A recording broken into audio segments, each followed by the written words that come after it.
I wanted to ask you what triggers your anxiety, because a reason I asked that question is I'm a far more anxious person than you. Man, I'll tell you, social media used to trigger my anxiety. Okay.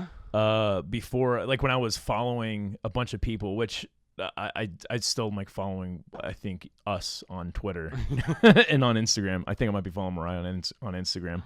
But dude, like looking at social media and whether it was an article about something really bad happening that was shared, whether it was someone responding to a critic or going on a rant, man, like it was a very, it can be a very big anxiety inducing experience. But I'll tell you, man, like since I have like cleared my whole stream, like now, dude, it's been such an awesome experience. Like today I was on Twitter and I saw people who were donating to the Gem City fund that we have right now, where we're trying to build that co-op in Dayton, Ohio. Yeah. Like that's really awesome. Very, very encouraging. Right.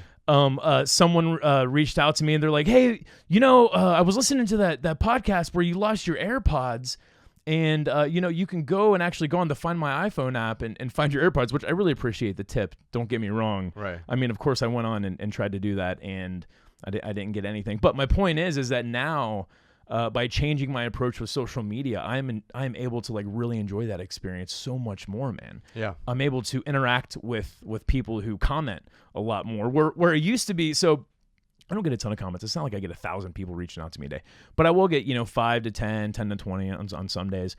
And even if I would get only... This is on your personal account. Yeah, just on my personal account. The Minimalist main account gets hundreds, lots if not and lots. thousands. Yes, yeah.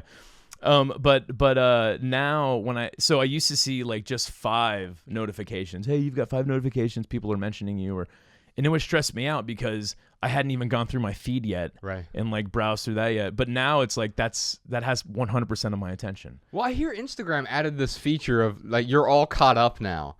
Oh yeah. I don't know because I don't have Instagram on my phone, but if I do want to post something, I download it and then I post the thing and then I like delete it, right, which I'm sure hurts me algorithmically.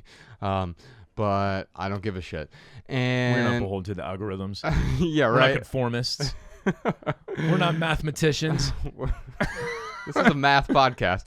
But the thing with Instagram, like the "you're now caught up" feature, to me is like both anxiety producing and relieving at the same time, which is a perfect metaphor for what you were just talking about, I think, because what you were talking about is, hey, as I was using Instagram, or not just Instagram, but any social media platform, sometimes it pacifies our instant anxiety. So yeah, I'm standing, it's a distraction. Yeah, exactly. So I'm standing in line at Chipotle. Let me quickly. I'm feeling anxious because I'm not doing anything with my hands or my mind or whatever. I need some sort of distraction. But in a weird way, by covering up the immediate anxiety, it just extends the anxiety. It's like taking a pill that covers up the symptoms without really dealing with the problem. Now, all that to say that we're not saying social media is inherently bad or evil. It can be quite useful. And what you're saying is in some manner, you're actually rediscovering the useful aspects of the communicative side of social media. And then, of course, when we redid our social media plan, earlier this year, where we basically said, hey, we're going to use social media completely differently in 2018. We want to be very intentional about how we are using social media. When we did that, we wanted to be communicative, but also expressive. What's the best way we can express ourselves and add value to other people's lives? And how can I use social media to add value to my life? And man, you're right. If we don't, instantly I feel more anxious and it's anxiety producing. So I wrote down a few things that there's a joke that I often start some of our events with about there are 3 things that I hate. I hate large crowds of people, travel, and public speaking. And of course, we've gone on over, I think, 300 tour stops at this point, all over North America, Australia, and Europe, and we're headed to Brazil next month for a private event. And so, like, I actually don't hate these things, but they do make me anxious. Travel makes me anxious. Being around people makes me more anxious. And I deal with anxiety, and I don't want to say I hide it really well. It's not that I hide it, but I don't find it useful to like go around exposing my anxiety and trying to make other people think. No, I think it's important to have some anxiety with things. I mean, that stress that we feel is an indicator, and that's why it's there. That's why it's built into us. I think. I mean, agree. It is something that lets us know something is wrong. It's like that warning light in your car. Bex and I were driving in her Prius this weekend from Missoula to Bozeman, and we were driving there. One of the indicator lights came on for like low tire pressure. Yeah. That tells you something's up wrong, right? But to sit there and ruminate over that light being on, and to sit there and talk to Bex and stress until that light finally comes off, right? It's useless rumination. Like, I love that whole bit in our documentary where Dan Harris talks about going to the airport and how there is a bit of anxiety. Even for me, when I know I've left for the airport with plenty of time, there's always this bit of anxiety where I'm like, whoa, what if traffic all of a sudden, it takes twice as long to get there, and I got to get there on time, and that is very useful anxiety to a certain extent. But when we get stuck in the rumination, yes, I think that's where anxiety is definitely hurtful. And then the other thing too, which I'm totally guilty of this, is like, for example, with social media. Like, I know that has a big chance. It used to have a big chance of causing me distress. So I was doing two things wrong. A, I kept looking at it, so I kept inducing that anxiety. I knew I had a chance of inducing anxiety. And the other thing is I just wasn't using it as deliberate as I should have. All right, so I wrote down this note that goes along with exactly what you're saying here. I didn't know where it would fit in the podcast, but this is the perfect time. I wrote down, if you go searching for anxiety, you will find it. And I think that there are endless sources of anxiety. That statement just made me a little anxious because I know there's something there. Like, all of a sudden, like, I'm like, oh crap, like I got to move out of my apartment in 30 days. And I had a place, so I told my landlord I was leaving, but now I don't have a place. Right. Like, there's always something. And then you start going to like the worst case scenarios. Right. Like, oh my God, I'm leaving for... Dude, I really am getting anxious about this, just thinking about it. Right. Going on tour, not going to be back until the 29th. I have only 2 weeks to look for a place. Oh my God. Yeah, so you're getting ready to move. You found an apartment, but then someone like put in a better offer than you, and all of a sudden now you're living in the studio now. Yeah, right. I mean, it's great, though. The floors here are really clean. I didn't even think about that as an option. We have a new storage unit you were telling me about. I don't think they'd be happy about that. What else makes me... So if people make me... I don't actually hate these things. They make me anxious, right? Yeah. Travel makes me anxious. And we're recording this right before we go on the Simply Southern tour. By the time this comes out, we will have already been in Birmingham and Louisville, and I think tonight will be, if you're listening to this the day it comes out, tonight will be Nashville with Rachel Cruz. But we're going to go travel, and I get anxiety just thinking about it. In fact, I was flying to Montana last week, and like that made me anxious. Like just the not a lot of anxiety, but enough that I'm like, this is a warning sign. This is some sort of indicator light, right? Yeah. And then the question then is, do I just leave that indicator light on and we'll just continue to worry about it, or do I do something about it?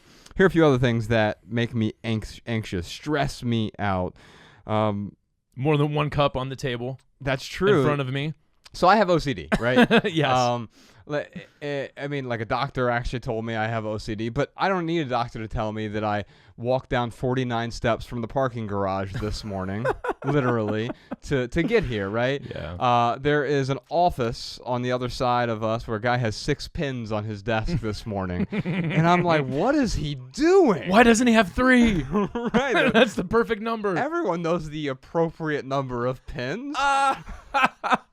No, and so like I notice these things. I'm way more obsessive than I am compulsive, but I just notice these things. And so something else that really makes me anxious is parenting. I realized that, especially this week, Ella was being a bit of a handful, and she can be really fun, and Rob Bell says your first job as a parent is to enjoy your kids. And to me, that is like my biggest aspiration in life, is to find ways to enjoy Ella as a human being and as a child. And I was able to do that last night. You know, we had to go get money for the laundry machine, so like I give her a $20 bill to get quarters out, and she thinks she's hit the slot machine jackpot. I remember that feeling when I was a kid. That was so awesome. And she loves it. We were like looking at the lights outside our window, and she was like, "Oh, that one's pink." And that, like I'm able to enjoy her from time to time. But then there are other times where you're able to enjoy her from time to time. Yeah, well, that's good. Yeah, but there are other times she like in the same hour where I'm like, "Oh, you're not listening," and like it's truly. Why are you acting like you're 5? Right. It's truly anxiety producing for me. It's to the point where it's like I'm overwhelmed with anxiety. Yeah. And so if people make me anxious, travel makes me anxious, parenting makes me anxious, public speaking makes me anxious, clutter makes me anxious for sure. We just talked about the pins or whatever, but in my own spaces, especially the spaces that I have control over. We were just going through this earlier. I'm like, hey, can we put away that lens cap?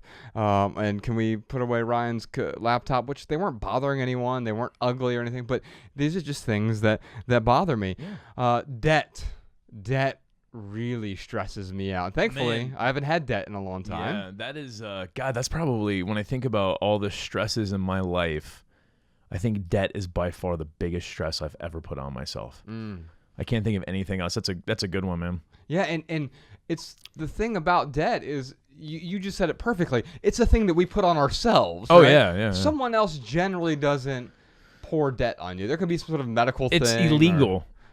For someone to, here, Josh, I just bought you a house. Here's the deed. You're $400,000 in debt. Just grab your hand, Merry Christmas. make you sign it. Right. Yeah. And so debt is really stressful, and it was a stressor. It was a low level stressor because I just sort of ignored it. That warning light was on my entire 20s, and then obviously in my early 30s until I got out of debt, 31, 32, and that light was just there, and you can't ignore it because it's flashing all the time. Yeah.